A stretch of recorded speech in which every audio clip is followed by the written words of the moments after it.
Well, yeah, so we're back in Joshua. And we're actually coming to a rapid close in Joshua. Part of that's because last week we covered 6 chapters.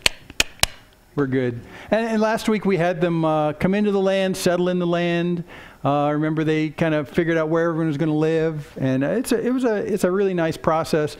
And I always come back to that Psalm 16 that talks about that settling process, you know, where God has allotted to you your place in life. And he says, the lines have fallen for me in pleasant places. What a wonderful line about the fact that God knows you and he settles you where he wants to settle you, and he knows the way you're made. And so he settles you in a place that actually is suitable for you. So that's what we saw last week. This week we're looking at a different thing. We're talking about coffee. Not really. No, we're not talking about coffee, although that's what you're drinking. But what we're talking about, the fact here, is that these are little scattered bits around the collected one in the center there. So we're going to talk about just a little bit of ringing going on here, Glenn. I think. Maya's mic. Is it Maya's mic? Oh, it could be. Well, I don't know. Something like that. That's okay. We'll be fine. So we're talking about scattered, because today we're talking about scattering one tribe in particular who we haven't talked about so far. Out of the 12 tribes, we've got 11 settled. One is not, and they're going to be intentionally scattered. So that's what we're going to look at today and try and find out why this scattering goes on rather than clumping them. So what about the tribe of Levi? Well, they're scattered. They're scattered throughout the land, which is really sort of unusual when you think about it, because the original tribes, these are families, these are extended families from the sons of Jacob, and of course they get kind of clannish, and they know one another. It's like you and your extended family when you get together for family situations, for Thanksgiving or something. Well, we're talking about that on a large scale. So it makes sense that when you'd settle people, you'd settle them in their clans. They're the people who know each other, my first cousins and my second cousins and my aunts and uncle. You put them all in the same area. Not so with Levi. We're going to sprinkle them and scatter them all over the land. And there's actually a strategy behind this and a bizarre irony behind it. So we're going to look at that today. It's just Levi. How do you settle Levi? So here's what we've come to. Now we're talking about these special cities in chapters 20 and 21. But we've gone through on the bottom right there, the 5 months of preparation. We've gone through the 7 months of conquering the land. We've gone through the 8 years, or at the end of the 8 years of actually settling the land. Just to let you know what we did last week if you missed it. See that top left thing, the settle from chapters 13 and 19? We did all those last week. We are so good. Yeah. So today we're going to look at these special cities, and these special cities are the scattering of the Levites. But why even do this? This is the question of the morning. So let me do a flashback for you before we get to this. If you go back into Genesis, now we're going back, 4 to 5 centuries, closer to 5 centuries from our Joshua narrative. Genesis 49, it turns out that Jacob, remember, who was renamed Israel, he is blessing his sons and actually foretelling their futures. And he goes through each son one at a time of the 12 tribes of Israel, starting with the oldest Reuben, and then Simeon and Levi and Judah, all down the list. And he's giving them a blessing and actually sort of prophesying what's going to happen. So when he gets to Levi, listen to what he says. Genesis 49, Jacob called his sons and said, "Gather yourselves together that I may tell you what shall happen to you in days to come." Blah, blah, blah, blah, blah, blah, blah, blah, blah. Simeon and Levi are brothers. Blah, blah, I'm skipping a little bit. I will divide them in Jacob and scatter them in Israel. So as he looks forward to all these sons, he says, Simeon and Levi, we're going to scatter you across the land. What? That's crazy. So this is like 5 centuries before what we'll see in today's narrative. Their father Jacob says, this is your destiny in the land. Go back and check out that last chapter of Genesis, because it's a very fascinating thing he says about every single one of them. Interestingly enough, the oldest son is Reuben, and the oldest son usually gets the lion's share of some of the blessing or carrying on what the father does. Reuben is sort of skipped. Not really skipped, but he doesn't get that first son kind of thing. Simeon and Levi are after him, and then Judah comes along. Judah sort of gets, as the fourth, gets the lion's share of the praise for the first son thing. You go find out why, because it's pretty interesting. Anyway, here we are. Levi is going to be scattered along with Simeon. So let's find out why. Well, part of it is this. If you go to Exodus and you look at Moses, and he talks about this new nation of Israel. He says in Exodus 21, look, whoever strikes a man so that he dies shall be put to death. That's just the rule. But if he did not lie in wait for him, not premeditated, we'd say in today's legal terms, but God let him fall into his hand, then I will appoint for you a place to which he may flee. So this is part of the laws being put in place for Israel. And part of the laws very strongly say, if someone takes someone else's life, you need to take their life. It's capital punishment. And not only that, but the state is not going to take the murderer's life. The kinsman redeemers, what they call them, in that family has to go out and take the life of the one who murders. I mean, it's sort of gruesome. And even in all of that, it's very straightforward. And God says, look, there's no way around these rules. For God, life is that precious that if someone murders, you must take their life. That's the way it is. And you can't even buy your way out of it. So if someone says, whoa, here's 10 pounds of silver, don't kill me. God says, no, you can't even buy your way out of it. This is how important it is to God. You do not take a life. You do not take a life in murder, or else you lose your life. So this is what's going on. And he's saying that in the midst of this new nation, that law system might have some problems with a little bit of premature killing, especially if it's accidental. So now he's saying what we need to do is have a place you can flee, and that's part of the thinking of the scatters. There's going to be 6 cities that the Levites will go to that they're called cities of refuge. They're places you can go if you did kill somebody, but you didn't mean to. And because there would be such a strong kinsman redeemer coming after you, because that's the law, maybe you need to go someplace where you'll be immune for a while until we can kind of hear out your case. Okay, so that's the city of refuge. So the Levites are going to be in these cities distributed around for refuge. And then there's going to be 42 other cities that basically are just the Levites living in there and bringing a sense of reverence to the nation in the midst of where they live. So we'll get to the reverence cities, I call them, later. But let's start with the refuge cities. These cities of refuge, God sprinkles the Levite tribe so that they can actually run these 6 cities of refuge. So here's our kind of settlement plan. We've looked before. There's the group that's on the right of the Jordan River. That's Reuben and Gad and half of Manasseh, and then the rest of the tribes on the left. So the 6 cities of refuge, they were designed so that if you accidentally kill somebody, you can run to this city before the kinsman redeemer will kill you. I mean, literally, that's what it is. So the cities have to be evenly distributed over the area so that you can run to one nearby. You don't want to clump them in one place. So they're spread out through the area. So this is how they're spread out. Joshua 20, verse 1, the Lord said to Joshua, say to the people of Israel, appoint the cities of refuge of which I spoke to you through Moses, that the manslayer who strikes any person without intent or unknowingly may flee there, and they shall be for you a refuge from the avenger of blood. By the way, that avenger of blood, that's the kinsman redeemer who it falls on him to kill the murderer. So so run to this place, and we'll kind of figure this out to make sure if you're innocent, you have a refuge there. So in Joshua 20, he talks about it, and here's the 6 cities. So these are evenly distributed. Up in the north, near the Sea of Galilee, Golan. And if that sounds like Golan Heights, that's because that's where the Golan Heights are. The word is still used to this very day. That's the Golan Heights. It's the part on the eastern side of the Sea of Galilee that looks out towards Syria today, and Israel holds on to that land. The president just basically said, I agree with Israel that they should annex that land because it's defensively, it's their only way of getting an early warning of Syria coming down to them and getting them. So that's the Golan Heights is up there. Golan's one of the cities of refuge. Another one on that side is Ramoth, that's over there. It's in the middle of the larger concentration of population there. And then further in the south, there's Beitzer that's in the bottom. So those are pretty evenly spread for the 2.5 tribes that are on the right side. So theoretically, if you'd accidentally kill somebody, you can run to one of those and say, help! The kinsman redeemer is coming after me and I'm innocent. Ah! So you can run to those. So there's 6 of these cities. So there's another 6 on the other side, on the left side of the Jordan. Down the bottom, Hebron. and we've heard of that. That's a very famous city in Israeli history, really famous.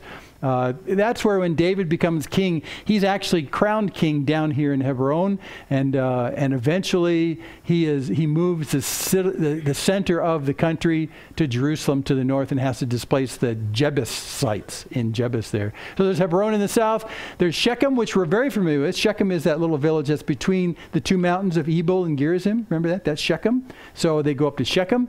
Very famous place in Israel. And then far to the north, there's Kedesh that's way up there, and it services most of the people who are in present-day Lebanon up in the north. So those are the 6 cities of refuge. They're all within a day's flight. So you can kind of get there, and they operate by going to the place, going to the gates of that city, and saying, help me, Obi-Wan, you're my only hope. No, that's not what they say. But they say, it's mostly like, look, I'm being chased by a guy who, from a righteous perspective, is supposed to bring death to the murderers, but I'm not a murderer. I did kill someone, but it's accidental. Can I come in and let's work this out? And they let him in, and they'll work it out. So that's what the cities of refuge are all about. They're a way to stop injustice when justice is trying to be done. So in Numbers 35, it tells us a ton. If you want to understand more about how these places work, Numbers 35 is the place to go. So it's really, it's well spelled out by Moses. The city shall be for you a refuge from the avenger, that the manslayer may not die until he stands before the congregation for judgment. So this is something that for us is very typical. This is what we call due process in law here, is you make your case and you try and find out who's guilty and who's not guilty. So that's how it goes. Check out Numbers 35 for more on that. Here's a few more places in Numbers 35. But if he struck him down with an iron object so that he died, he's a murderer. So there's some tips about how to do this well. The murderer shall be put to death. So I mean, come on. If someone dies and he dies because someone swung an axe at him, he's probably a murderer. So there's one kind of tip for the congregation when they're trying to figure this out. If the guy dies because of an iron implement, he's probably a murderer. Just saying. That also counts for knives. So, it's a pretty good rule. Here's another good rule of thumb to kind of make it easier for the congregation. And if he struck him down with a stone tool that could cause death and he died, well, then he's a murderer. Makes it kind of easy. And that murderer shall be put to death. But, verse 22 of Numbers 35, but if he pushed him suddenly, that is unpremeditated, without enmity, or he hurled anything on him without lying in wait, or used a stone that could cause death, and without seeing him, dropped it on him. These things happen all the time. So that he died, though he was not his enemy, and he did not seek his harm, then the congregation shall judge between the manslayer and the avenger of blood in accordance with these rules. So he's just saying there are cases where there is accidental death at someone else's hands. I mean, it can happen that you're holding this stone, up over the edge of your building and you happen to drop it and it killed someone on the ground. It might be accidental. It might not be accidental. But he's just saying there's context like this. And the problem is we need to figure this out. This can be more nuanced than it originally looks like. Okay, if someone takes an iron implement and kills someone, that's pretty straightforward. But there's other cases where, So how are we going to work this out? Run to a city of refuge. It's a place where we can sort of put brakes on this avenging action until we get this worked out. So Numbers 35 talks about how that gets worked out and what that's about. And the Levites are in charge of these cities to make sure these things happen. So that's the cities of refuge. Also, verse 25, the congregation, now this is interesting, a congregation shall rescue the manslayer from the hand of the avenger of blood, and the congregation shall restore him to his city of refuge, not his original home city, to which he had fled, and he shall live in it until the death of the high priest, who was anointed with the holy oil. Now, think about this for a second. So if you're actually absolved of being a murderer, it's just manslaughter, it's accidental is what it was. You still can't go home. You have to live in the city of refuge until the high priest dies. Well, what? And there's lots of rationales for what this is all about. But in a real sense and a great wisdom, if you are actually absolved of being a murderer, it's probably not wise in the short term to go back to your tribe. I mean, living next door to the family that you caused the death of. What you need to do is stay away for a while. And so the Levites ran the cities of refuge for people to live long term who have been proven to be guiltless. They lived there long term until the high priest died, and then they could go back. In fact, it says in Numbers 35 that during this period of time, even if you're innocent, if you happen to say, I'm going to take a stroll outside the city today and just check out the landscape, and your kinsman redeemer comes and sees you out there wandering outside the city of refuge, even though you're innocent and everyone says you're innocent, then that guy can still kill you and not be guilty because of it. Again, it's a misunderstanding issue more than anything else. So he said, listen, for your well-being and for the well-being of everyone involved, if you are found innocent, stay in the city of refuge until the high priest dies. What does that have to do with anything? Well, not so much anything really, but it could be a long period of time. And it's a way to say you need to just leave town for a while and then come back. There was a case years ago where someone had done something pretty reprehensible, and I had heard tell that it had happened, and it had caused a ton of strife within a couple of families involved. And I traveled to the area just to kind of help mediate the issue of what this person had done. And I said, seriously, I said, you know what? If it helps at all, he can come and live with us in Spokane. And he did. And it was pretty much the same kind of a thing. I mean, he was not guiltless, but the distance between he and the families was very productive. And it was for an indeterminate amount of time. It was just like to let both sides just sort of calm down. Eventually, he never did go back to his home. He went someplace else. And that was a good move as well. But that separation for a period was very wise, and that's what they're talking about right here. Is to stay in the city. And that's what the Levites had to provide, that kind of protection and that kind of hospitality for someone who is even proclaimed innocent. That's the cities of refuge. Okay, let's move on to these other 42 cities, what I call the cities of reverence. They don't call it that in the passages, but that's what I do, because the Levites are in charge of taking care of all things between the nation of Israel and God himself. So if you go way back in Exodus, you find out that what happens with the Levites is they're the ones that are in charge of the place where, quote unquote, God lives. That is the tabernacle. And they split up the duties of doing it. That was their full-time jobs. Was to be kind of the religious order in that sense. So let's see what they do in terms of scattering them throughout the land. So in Deuteronomy 10, it says, at that time the Lord set apart the tribe of Levi, one of the 12 sons of Jacob, to carry the ark of the covenant of the Lord, to stand before the Lord, to minister to him, and to bless in his name to this day. Therefore, Levi has no portion or inheritance with his brothers. The Lord is his inheritance, and the Lord your God said to him, as the Lord your God said to him. So, see, Levi was set apart from the other 11 sons to do basically religious work, quote unquote. They're the ones that carried the ark. They're the ones that tended to the tabernacle, later that tended to the temple, all the stuff that went on inside the temple, all of that stuff. The entire spiritual life of the country was put in the hands of the Levites to carry out. That's their job. And so their job is not so much to work the land, to grow crops like all the other guys were. Theirs was just to serve the Lord. Okay, so that's their job. And they're going to do this now spread out over the entire country. So let's see where those are. Well, in chapter 21, Joshua shows us where their places are. I'm not going to give you all the dots. There's over 40 dots for these. But what he does in general is he allocates them based on the sons of Levi. So, wow, that's hard to read. But the three sons of Levi are Gershon, Kohath, and Merari. Rhymes with Ferrari. That's why I like the name Merari. Merari. Sorry. That's how I remember these things. But those three, originally they were separated to take care of the tabernacle. And one of the three sons' families, they took care of moving the big tent-like fabric of the tabernacle. Huge tent kind of structure. And then one of them, I think it was Merari, was in charge of putting together all the support structures like the timbers and that held everything up. So if you're going camping with a tent, they were the ones in charge of the tent poles. Meraris. The first ones, the Gershon, he's in charge of all the fabric. And then the middle guy, Kohath, he was in charge of everything inside the tent.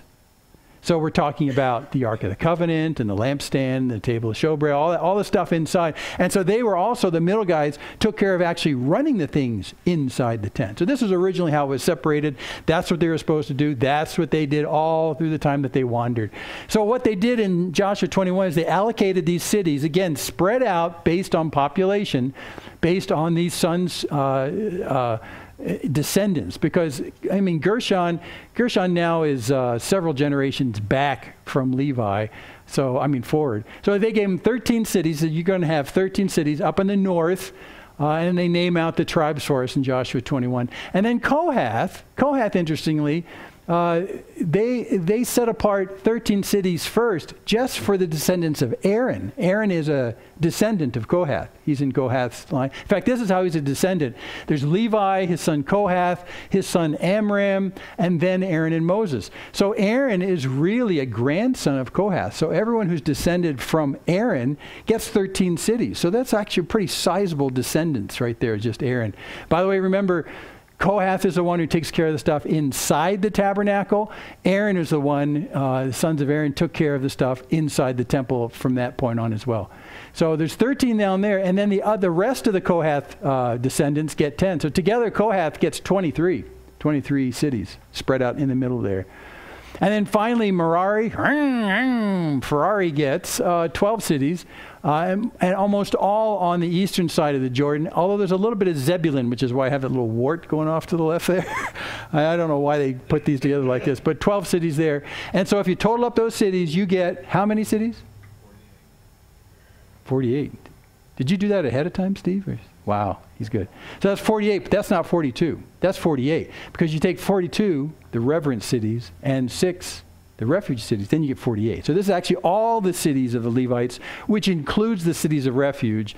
These are the places that God says the Levites can go and dwell in the land based on these cities. 6 of the 48 are cities of refuge that you can run to. They're running distance. And the rest of them are just Levites living in the midst of all the tribes of Israel. There's not a single tribe that's left out in the allocation of these cities. So these guys are meant to be distributed throughout all of the inhabitation of the area. So if I was writing the Bible, because that's chapters 20 and 21. I mean, that's it. And I decided that's a little goofy.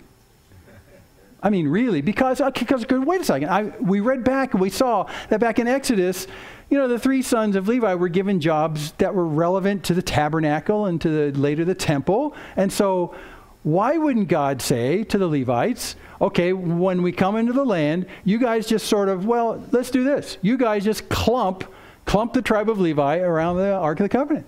I mean, the Ark of the Covenant and where the tabernacle is, and that's where the center hub of all the religious activity in the country. Isn't that where you'd stick the Levites? But he doesn't.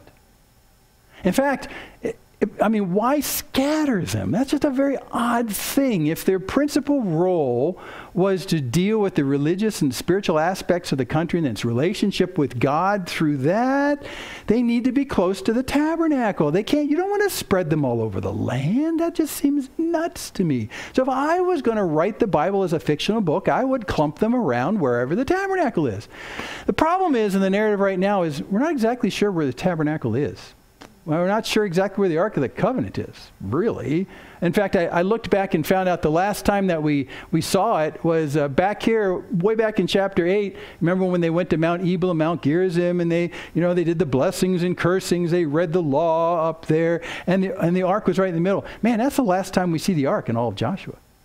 So I don't know where they go. Presumptively, maybe to Shiloh, which is another town that shows up a lot. Remember the 7 tribes that says, we want a place to live. They went to Shiloh. Shiloh is, if you remember on our map, I forgot to put the map in here, but you remember how you have Jericho, and then you go uphill to Bethel, and then you go north up to Gerizim, Ebal, right there. If you go about halfway between Shechem in the north and Bethel in the south, Shiloh is right in the middle there. So it's just a middle town in what during Jesus' time was called Samaria. So maybe it's there, but we don't know.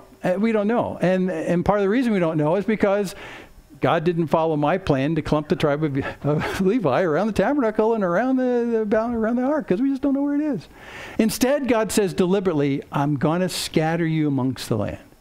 And that's in keeping with Jacob's prophecy about him in the end of Genesis. But even still, why sprinkle them? Why not make a religious city? That's what I would do. I would make a religious city. I'd build this big, giant temple in the middle of it. I would take all the Levites and I would have them all live all around that. Because after all, again, when you go back to Exodus and they're moving the tent of God's tabernacle around, and he says, when you guys camp at night, set up the tent of God's tabernacle and of the different parts of Levi's descendants, you guys need to camp right around. You're the closest guys to it, is what you are. So that would seem to make sense in distributing the land, but nope, we're going to scatter them through the land. So the question of the day is, why do that, and how does that bring any health to the nation of Israel?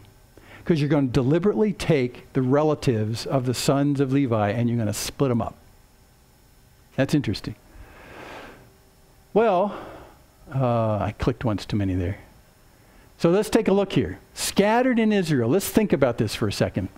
Why scatter them in Israel? What would be the potential benefit of scattering the religious guys who tend to the spiritual connection of Israel? Why scattering them?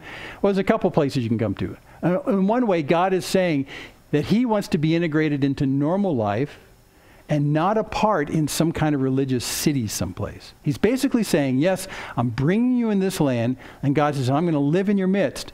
But I want you to have a continual sense of the fact that your life here is deliberately connected to me, God says. And so having the Levites sprinkled around is basically a good way of saying, in your day-to-day life, in the course of what you do, I want these guys there reminding you that it's your connection to God that's important. I don't want you to think of yourself, I don't want you to do this secular separation where, well, we're living in our land up here in Zebulun, and one of these days we're going to go down to Jerusalem, and we're going to do our religious thing down there, and then we just have our life thing up here. So life and religious are two different things. And God says, no, life is integrated with God. And so in a way, by taking the religious guys who have that responsibility, he's basically saying to them, I want to be a part of your normal life everywhere you are. It's integrated. It's like in the fabric of life for you. Now, most cultures, most ancient cultures that have a religious, usually a pagan kind of emphasis, they'll almost always have a religious center of things. And then where people live in the outlying areas, there is really no religious thing at all. You grow your crops, you raise your family, you do your stuff out there. Totally secular life is out there. And then every now and then, we need to do something to appease the gods who affect the rainfall and the productivity of our crops. So we'll go and we'll do our religious thing in the center. That's our religious thing. And then we go back to normal life. That's almost universal in ancient cultures. But God says, nope, not here. Not here. Now later on, it turns out, you're probably thinking of this, the temple ends up being built in Jerusalem, which is just that's just a brick and mortar version of the tabernacle and tent. You know, it's the same stuff that goes on inside. But it gets built in Jerusalem. And sure enough, indeed, the country does, at least for 3 festivals a year, goes to Jerusalem and gets together and does a lot of stuff together. But even still, distributed outside amongst the entire other, 12 months of the year, they're doing religious stuff that's actually integrated into the life of what they do. Almost no cultures have that kind of integration of the presence of God in everything they do. And that's what the Levites are there to emphasize. Also in the refuge, why scatter these refuge cities? This is really a beautiful thing from God, because God wants to emphasize, and he does so through the laws, that justice needs to be a part of life. Just because you're in an outlying area and you're doing your secular thing and you're raising your families and you're raising crops and you're doing everything you don't think God has anything to do with, it doesn't mean you can do whatever you want to. Justice is still incredibly important, which is why he lays down the rules about if someone murders, you need to take their life. We need to send the message that life is precious and you can't just take lives in order to do what you want in a selfish sense. So justice is important. However, injustice can sometimes result, so we need a recourse for the injustice. So even the most honest and deliberate people, righteous people who want to see justice done can make mistakes when it comes to justice. And when it comes to capital punishment, you want to be especially careful you're not making mistakes. So in the same vein in which God is very interested in justice, about dealing with each other well, he's also concerned that we have a recourse from when the justice goes awry. So that's what's here. There's a wonderful sense in which God wants to have perfect justice done, but he's in giving to us the job of doing the justice, and we are imperfect, and we can make mistakes. That's why in our penal system, in the states that still have capital punishment, you have to go through many rungs of checks and balances. I mean, all the way up to getting a commutation in the last minute from the governor. Because after all, killing someone for being a murderer is a last-ditch thing. It's the end. You don't want to make any mistakes. So this is what God's talking about right here. I want you to respect justice. I want you to respect one another. I want you to deal with each other fairly. Justice is a big deal with God. Treachery is not. And even still, there might be errors. So let's get together and talk about this if it's a problem. Okay? So that's why they're scattered in terms of refuge. Why scatter them in terms of reverence? And I come back to this Deuteronomy 10:8 passage we just looked at, because Deuteronomy 10:8 basically gives the marching orders for the Levites, what they're going to do.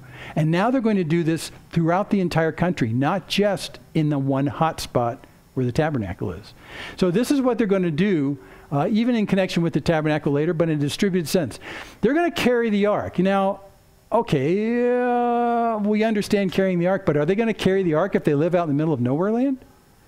No, the ark's in one place. But remember that carrying the ark is always a visible reminder of the promises of God. It's called the Ark of the Covenant. You can replace covenant with promise. I mean, it's just a deal that God makes. So really, when the ark is moved around and when it's placed in the middle of something, it's a tangible repository for the completed promises of God. That's what's inside. God promises he'll be our God if we'll be his people. And the promises are embodied in that. So when you see the ark, what you're seeing is, here's tangible proof that God is good for his word. He's made a promise to you, and he won't break that promise. So every time the ark shows up, you have to think about the fact that this is tangible, symbolic evidence of the covenants of God that he follows through with. His promises not only has promised and have come true, but will come true as well. So that's the ark. So in a sense, if you take that role and you take the Levites, even though the ark is in some other town, their role in some measure in the places they are is to remind the people of the promises of God, and that God is true to his word and will continue to be true to his word. The carriers of the ark do that symbolically. The Levites in the towns they're in are meant to communicate that. That's what they need to do. So, for instance, if it turns out that a Levite is living way up in nowhere land, way up in the north, and the crops are not doing really well up there, and things are going bad, and people start saying, well, we're all going to starve next season because we can't raise our crops, and, has God forgotten about us? Has God suddenly hated us? I mean, isn't God the one who said he'd bring us the rains? What's wrong with God? And instead of fomenting this secular revolution of anti-godness, the Levites who lived right there would step in and say, wait a second. Remember, God's always been good to his promises. He promised us we need to go back to him and appeal to him to bring us rain because he's been good in the past. Oh, yeah, like what? Well, remember when he took us out of Egypt? Remember when he brought us up to the edge of the sea, and it looked like we were trapped between the sea and the Egyptians, and God said, I'll deliver you from the Egyptians. Remember what he did? Oh yeah, he parted the Red Sea, but hey, we're dealing with no rain. We need rain. Okay, no wait. Now do you remember also? And it was the Levites' job was to present the promises and the covenant of God and say, God will fulfill his promises to us. That's the same thing as symbolically carrying the ark. And that's what they did in the places they went. They were meant to be spokesmen to the loving kindness of God in places where life is tough, rather than letting these places basically hurl off into secularism because they're dissatisfied with God. So the Levites are meant to do that. Another thing that they did in Deuteronomy 10 was they stand before the Lord. And that's all about sin. Listen, if God is the judge, when you stand before the Lord, it literally means you're standing in his face so he can see exactly what you're made of, and it's judgment time. That's standing before the Lord. And that's the line that he uses in Deuteronomy 10, standing before the Lord. So this is another place in which the Levites would tell the people in the regions that they were living, not only remind them of the promises and the covenants of God, but remind them that sin has consequences. You cannot treat each other like this. You cannot disrespect God like this. You cannot be thankless about the things he gives to you. You got to understand that sin in you separates you from one another and separates you from God. Not only is it wrong, it's wrong. And so this mindset of the law, which is meant to, in human form, encapsulate what righteousness looks like, the Levites could be up there constantly saying, look, you can't treat each other like this. Remember, God said this. You can't do that. That's bad. And in sum total, too, those laws are what established the fine-tuned humming of the communities and the social structures that were there. It was the Levites who distributed and scattered throughout the tribe would remind them, you need to wise up and live in a way that loves one another. You need to do that. I mean, that's what the law is really all about. You need to love God and love the people God loves. And this is what it looks like. So you need to do that. That's important. That's what the Levites did. And so in real effect, later on when the temple comes around, when they were assigned to doing stuff at the temple, which is only the sons of Aaron, you know what they spent almost all their time doing? Sacrifice. Why did they have to spend all their time doing sacrifice? Because people sinned all the time. All the time. And sin was a separator between the nation of Israel and God, and a separator between the people in Israel. They spent all their time dealing with sin. So this particular mode in the regions that God would send them would be, you need to engage on issues of sin. It's important. It's important because that separates you from God. And then finally, it says, not only do they carry the ark and stand before the Lord, but they also bless in his name. Woohoo! Okay, good news. They bless in his name. So again, this is something that can be constantly encouraging the tribes that are distributed now and spread out and say, I'm going to speak blessing on behalf of God because God has promised this. I'm going to bless you right now with what God has promised us already. Here's the blessing, okay? May the words of my heart and the meditations of my... Remember that? So this is the kind of thing that they would do in those areas, is they would consciously remind people of the blessings of God and the promises that result in the blessings of God. This is a really powerful role of the religious professionals in the lives of the farmers of Israel. Really important. So it seems to be strategy on God's part that he would take the Levites and not clump them around the ark or where the sanctuary was or any of that kind of stuff. He would say, I want you to take the life of living with me and be an influence throughout the distributed tribes of Israel so that they'll remember that regardless of the places where they live, God is a part of your life. I'll speak to you reminders of his covenants to you that he has and will come through with. I'll remind you to talk about sin and righteousness because those are important issues. I'll always remind you as well about blessings, about what God promised. This is the role of the religious folks who were set apart to do just this, not raise crops, but to speak into the hearts of the Israelites the nearness of God in every place in the nation. I think that's brilliant in my part. I think that's why he scattered. Why did he scatter them? Well, that's my theory, but I can't think of a better influence than that. That's just really great. So that's what they're meant to do. By the way, by the time you get to Jesus' century, which is still a while to come in this narrative, these guys who were the professional religious people out of Levi and out of Aaron sort of saw themselves as a little holier than thou, because after all, they're in charge of the religious things. And we're God's representatives. And the role that they had sort of got turned on its head. They were, instead of encouraging people to walk righteously and to not sin, they were actually condemning people left and right in very brutal, dishonest ways. By the time it gets to Jesus, this incredibly encouraging and correcting role of the religious people in the country became a real downer, a real sense of oppression to people. So much so that people who were sinful and dealt with sin all the time in their personal lives felt like trash with this religious elite. But this religious folks, they were not supposed to make people feel like trash. They were supposed to remind them of what righteousness is all about the blessings of God, about the covenants of God with his people, even when they sin. But when you get to the time of Jesus, that's gone. They're just not doing that. They're just not doing that. And in fact, Jesus takes them to task and says, look, you guys, you religious leaders, you guys not only are not getting into the kingdom, but you're trying to encourage other people not to either. Oh, man, curses on you. That's the worst thing you can possibly do. So they've turned it on its head in those hundreds of years that kind of transpire. That was not the original role of the Levites. The original role of the Levites was to turn the hearts of the nation of Israel to God in the normal, routine places they live. That was the role of the Levites. That was the role of the Levites. Click. So, I do have one last thought. You thought I was done, didn't you? And this is where we talked about being a Bible explorer, being a widespread explorer. I mean, reading through lots of the Bible and remembering things, you can start to correlate something because there's a fantastic irony that's going on right here with the Levites, a fantastic irony, and a sense of a wonderful redemption from God's part. Because these are the guys who are supposed to remind us about righteousness, about sin, about the blessings of God, about the covenant of God. I mean, this is really wonderful stuff.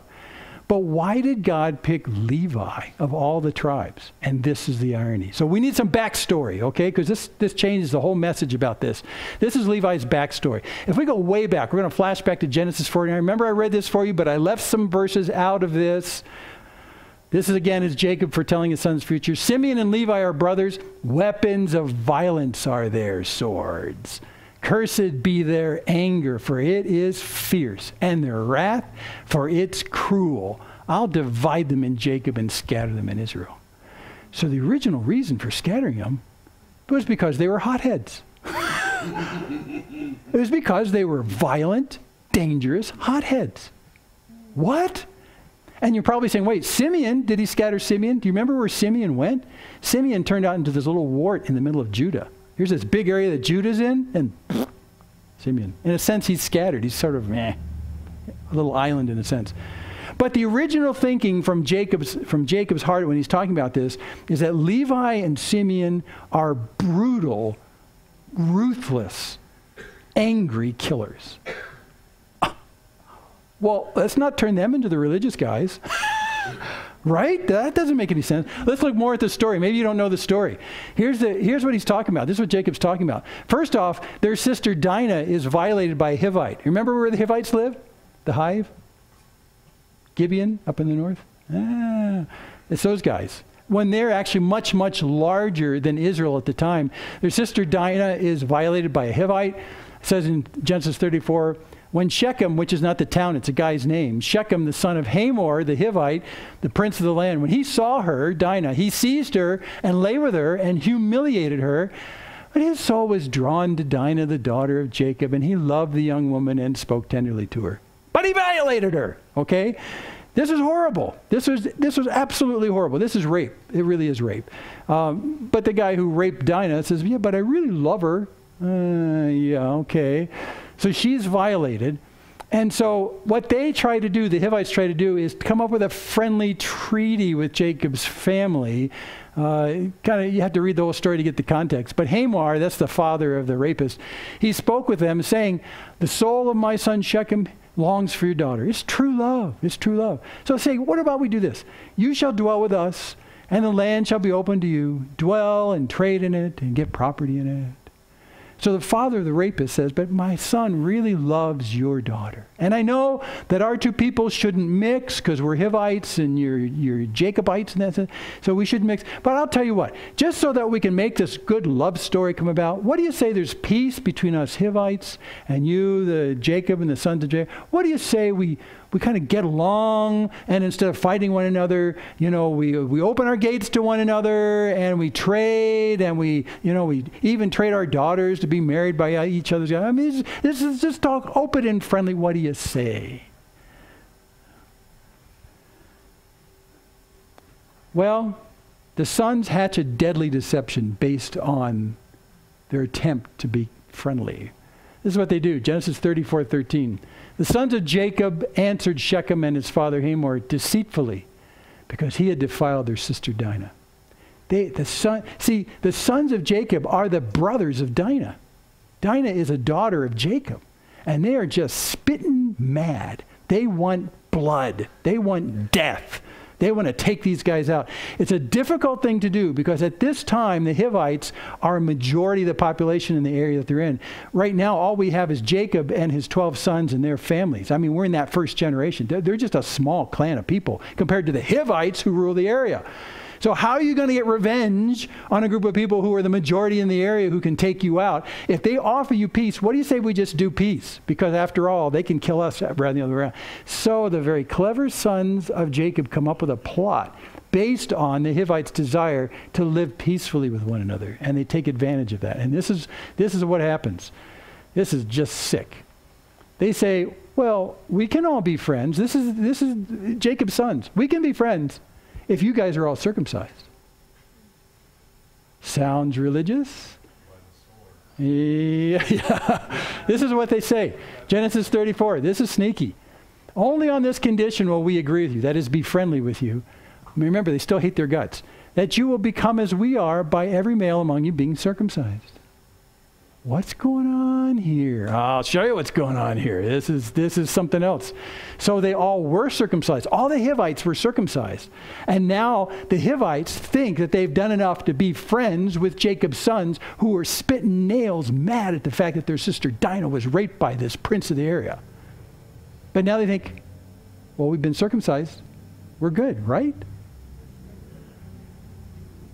Genesis 34:24. And all who went out of the gate of his city, that's the Hivite city, out of the gate of the city, listened to Hamor and his son Shechem. That's actually the king and the prince of the area.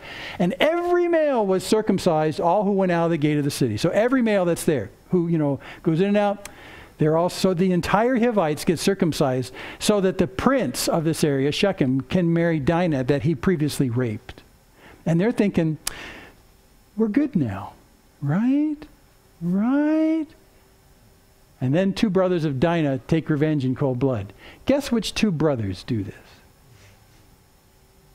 Simeon and Levi. Genesis 34:25. On the third day, when they were sore from the circumcision, ouch, surgery without anesthetics, come on, in a sensitive region of your body, come on. So on the third day, when they were sore, two of the sons of Jacob, just two of the sons of Jacob, Simeon and Levi, Dinah's brothers, took their swords and came against the city while it felt secure, and they killed all the males. That's hideous. That's absolutely hideous. And not only that, but they lured them into a sense of security with circumcision, which is God's holy mark of the people that are his. It's a holy thing with it. Well, if you just kind of take this mark, we can be friends. They co-opted this very special, intimate mark by God on the people he loves and said, give it to those guys, and then you can be my friends. It's a grotesque misusing of that marking. Grotesque. For the purposes of deception and having these guys sitting around moaning for 3 days in pain. And while they're moaning for 3 days in pain, we'll go in there and kill them all. Kill them all. It's grotesque. It's hard to put a big enough superlative on how nasty this is. And using a holy mark from God in the process. It's gross. It is, I just can't come up with big enough words. Then Jacob, the father of Levi and Simeon, Jacob said to Simeon and Levi, you have brought trouble on me by making me stink to the inhabitants of the land. Jacob's being straight up with us here. This is horrible. Think of the reputation that you've given everyone in this land. We call ourselves the people of God, and yet we do this. You make us stink in this land. What were you thinking? Well, Dinah and Rape, what were you thinking? This is wrong in 1,000 ways. This is wrong to do. Such bloodthirsty deception. It's wrong. It's just wrong. Jacob says, you make me stink in our reputations around here. So as a result, from the 12 sons of Levi, guess who gets the reputation for being bloodthirsty, ruthless, deceptive, sinners of death and destruction? Simeon and Levi. So let's make Levi our religious guys. You see the conflict? This does not make any sense. I would take someone who's very peace-loving out of the 12 sons of Jacob. Someone like Naphtali, such a gentle soul, but not Levi. Certainly not Levi. Anybody but Levi, who for the rest of Levi's family and their descendants will have to live under the cloud of the fact that our ancestor did the most reprehensible thing in the history of our nation. Our father Levi. Despicable. And he used God's holy mark as a point of deception for some other people. We're not supposed to tell the Gentiles around us of this deception. We're supposed to actually welcome them to be as us hosts, to be visitors. We're supposed to tell them about the wonders of this God who has put together a society. We're not supposed to use God's marks and deceive them and kill them all. That's not what God's about. You're making a stink in these communities that we're supposed to be shining lights in. What are you thinking? Levi. Let's make him a religious leader. Yeah, that makes a lot of sense. But it does make a lot of sense. This is ironic, but there's more than irony right here. There's theology here. Because the one who sinned so badly now has the job of walking other people through their sin. Can you see it? This is the irony, and this is the strategy of all this. So here's how I kind of summarize it. Levi, who originally, he went from being a perpetrator of ruthless injustice to being the preserver of refuge from injustice. And being the one who intercedes on behalf of the people who sin and sin it with God. He's the one who intercedes on their behalf at the temple. So that in the life of the nation of Israel, when you or I, who are outliers living in the nation, deal with our personal failings of how we sin, it's just in us from the fall. And this stuff erupts out of us. And we say, woe is me, what am I going to do about the darkness and the murderous, merciless rage that comes up inside of me, especially when I'm driving in traffic and idiots go around me and do stupid things? Being kind of silly, but that's where mine comes up. But how are you going to deal with that? How are you going to deal with the murderous rage that we all know is part of all of us? I know what I'll do.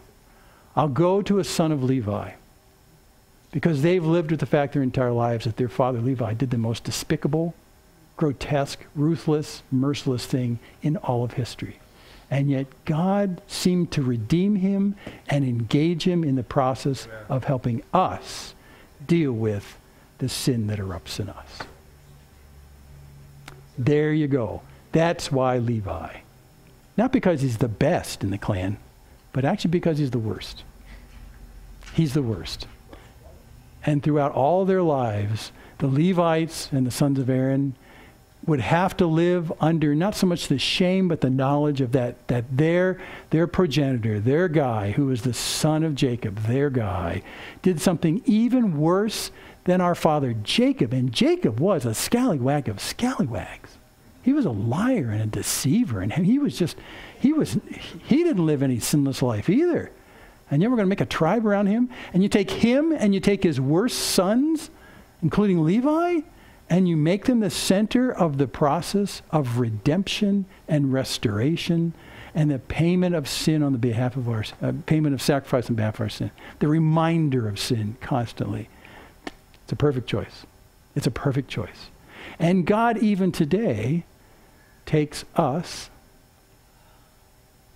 who are tainted beyond measure and puts in our hands the professional responsibility of leading other people in the process of redemption and restoration. Not because we've earned it, but because we lived in it up to here once in our lives. And then you can say with authentic honesty what I read out of Titus 3 today. Once we were all fools. We were. We all come from that same place. And yet the grace of God appeared in his loving kindness. And he saved us. Can you believe that? Can you believe that? And that's what the sons of Levi would say, and that's what we can say today. And that's why Peter, when he writes about us, calls us a royal priesthood. Because we can have the same role in the lives of other people to lead people to God, to lead them to repentance and redemption from that sinful life. And we can bring them there not because we're holier than thou and we're from some holy priesthood, but because we come from the same low levels as Levi's son, as Levi himself. The Bible is full of ugliness The brutality of Levi and Simeon, ugly. It's just, I really can't think of many other episodes in the Old Testament as repulsive as that to me. And it gets to be blazoned like a billboard for all of us to read. The embarrassment of Levi. The eruption of his rage and what he did. And yet we can also see on the same pages redemption and mercy and loving kindness from God, who then says, now you bring that to the people. That's unusual. That's why I didn't write the Bible, because I would write stupid things. This is precious. So that's why, again, if you keep a large view of the Bible, suddenly all of these themes will connect together and you go, Levi? The dirtbag? The son of the dirtbag? In charge of the religious life? Oh, redemption for those who don't deserve it. That's it. So we are going to sing as we leave. Next time we're going to actually talk about living in the land, part 1. I laugh because we just have a couple of chapters left, and they lived happily ever after. Well, no, actually, you have to say, well, now that we're in the land, let's just be mindful of a few things. And they screw up so badly in the next breath, they start a civil war. They're on the verge of a civil war. They're only there for like this long. They're ready to start a civil war. Based on a misunderstanding. Civil war! Kill them all! So there's just a warning to us that when you live in the land, watch out. So I wish I could say we're not like that, but we are. Yeah. But anyway, we're going to sing this song as we leave, because this is so much about this redemptive nature. Because look at the words. I think about this when I think about Levi and I think about us. They come from the lowest, they're thirsty, they're weak. Come to the fountain, dip your heart in the streams of life. It's a cleansing picture. And let the pain and the sorrow be washed away. This regret and this horrifying understanding of our sinfulness in the waves of his mercy. And as the deep cries out to deep, we sing, come, Lord Jesus, come. That's not said by the holier than thous. That's said by the dirtier than everyone else. He calls us to come. And then he engages us in the process of asking others to come, not because we're holy, but because we're saved from that grotesqueness. So that's what we're going to sing. Father in heaven, thank you again for these incredible histories of what you did with your sons of Jacob. I'm still really flabbergasted that you would pick someone with such a tarnished reputation as Levi to be the ones who would bring a sense of the presence of God in the midst of the nation of Israel. It just, on the first blush, it does not make any sense. But Lord, you are wiser than us. You understand more than we could ever understand. And you're the one who majors in redeeming the unredeemable, for bringing mercy in places it oughtn't to be, and for the one who redeems us, who pays for us and brings us from the depths of our despair and from the totality of our sin, and you bring us to yourself, and then you engage us. Then you engage us in the process of carrying forward redemption and repentance for others. And Lord, we don't deserve that. But we do know this. We were too once fools, like everyone else. But then, when your great love arrived, you saved us. And we can tell about that. We can tell about your loving kindness as opposed to our holiness. And now you slowly transform us like a potter transforms a pot. You slowly transform us into righteousness, but not before you already exercise your redemption, and your remaking of us continues today. So we thank you for this message. We thank you in Jesus' name. Amen.